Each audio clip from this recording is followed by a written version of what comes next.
we're trying to do by legalizing medical marijuana is to get the government out of the doctor's office and allow medical decisions to be made between patients and physicians. Currently, medical decisions when it comes to medical marijuana are being made by federal bureaucrats and local cops. And I don't know of anyone in the country who would say that they would rather their medical decisions, their personal medical decisions, be made by law enforcement rather than their own physician.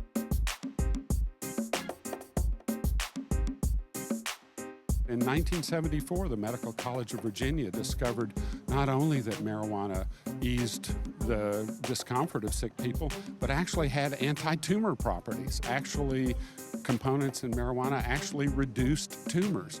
And that study was funded by NIDA and the DEA. They locked the results and refused to allow the professors to publish it. Now, if you talk about deaths in the war on drugs, we may have had 60 million people die of cancer needlessly and sooner than they had to if we had spent the last 26 years fully researching and utilizing the potential for this plant.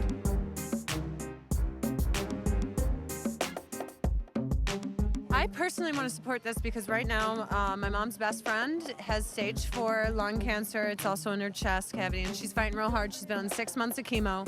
She's really sick.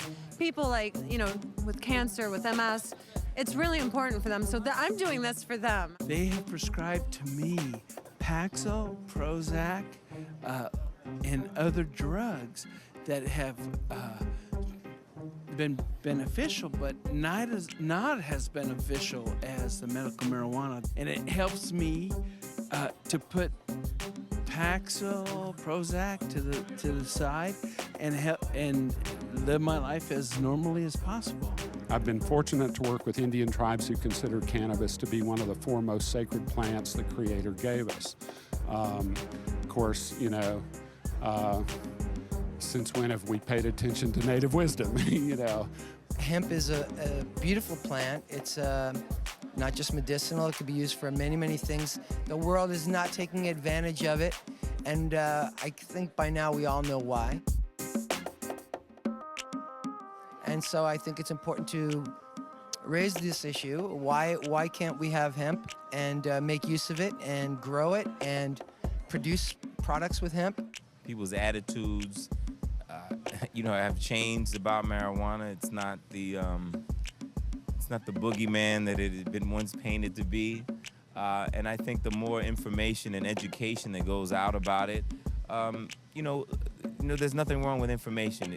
The more information that's out there, people can make accurate judgments for themselves. I've always been a firm believer in freedom of choice, and I think that as somebody who always strives to be an individual and to stand for what you think is right, anything that helps people I think is really important. This is about awareness. This is about knowing the facts. This is about empowering people with knowledge. And then once that's done, people can make decisions and we can live with them. I think this is an incredibly important issue because, frankly, we are punishing marijuana users. We're wasting our money at this supposed drug war that's supposed to work, and not educating the public on real drugs. Pot should be legal, and it's absurd that it's not. And you all know all the reasons about corporate America keeping it from being legalized. I'm a child of the 60s, and I assumed that pot was going to be legal any second. Then I turned around one day 30 years later, and it wasn't yet. In the Controlled Substances Act, marijuana is listed in the most restrictive and hazardous category. Cocaine and methamphetamine are considered less hazardous substances than marijuana. Any policeman, any ER doc, any nurse, any teacher knows better than that. And yet, we classify marijuana in this absurd, restrictive category. Something that grows in the ground, it's as natural as marijuana. It doesn't need to be, criminalized. And going back, all the documentaries I've seen on why it was criminalized, going back to the early 1900s and racial thing that's behind that, it's time to move forward. My wife's father, who's 77, retired military, postal worker, sits and stares at the TV and says, "Why is this illegal? It's ridiculous. They're putting all, they're building all these prisons." And when he says it, 18 years on the Stern Show, I was a pot advocate. I've always told people I smoke pot. I've always smoked pot.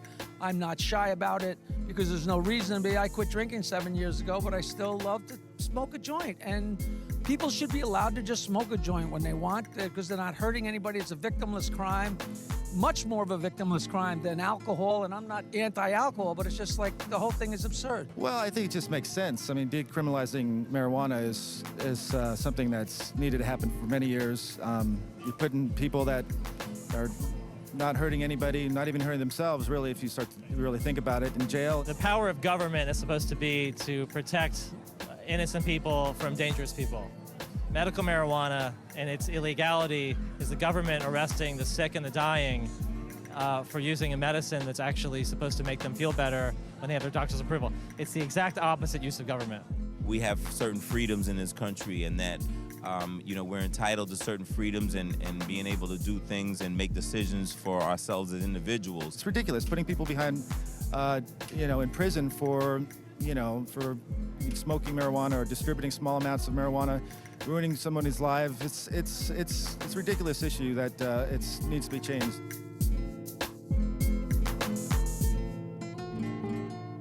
Let's just take that number, 700,000 arrests for possession of marijuana in 1 year.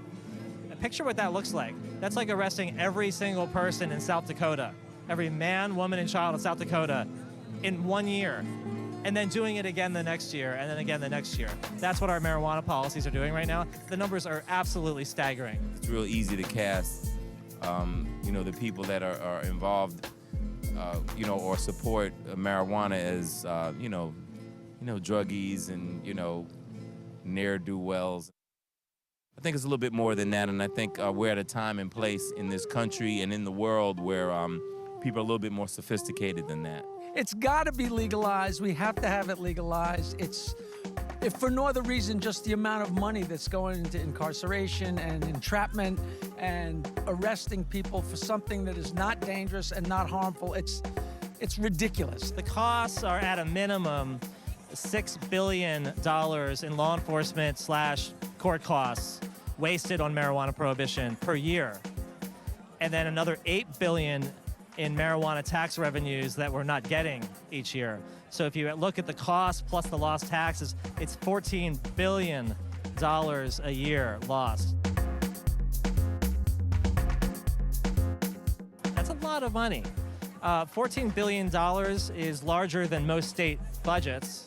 Marijuana prohibition, $14 billion a year. Just to give you a perspective on what kind of money we're talking here. It's just staggering. How are you going to argue that? It's so wrong from Jump Street that why would you even argue? Because it's such a no-brainer. As we attempt to kind of elevate our thinking and our mind frame as it relates to a lot of different things in this country, we should also do the same thing in terms of marijuana. And I think if we rethink some of the drug laws, and just kind of open up the dialogue once again, I think we'll find out that we're a lot more aligned on it than we may have thought. We have a supermajority support of the American people who believe that it should be legal for patients to use and for doctors to recommend it. We are this close to growing up when it comes to cannabis. Is a long overdue and necessary step for us as a species, not just as a country. Because the American people are ready for change when it comes to medical marijuana.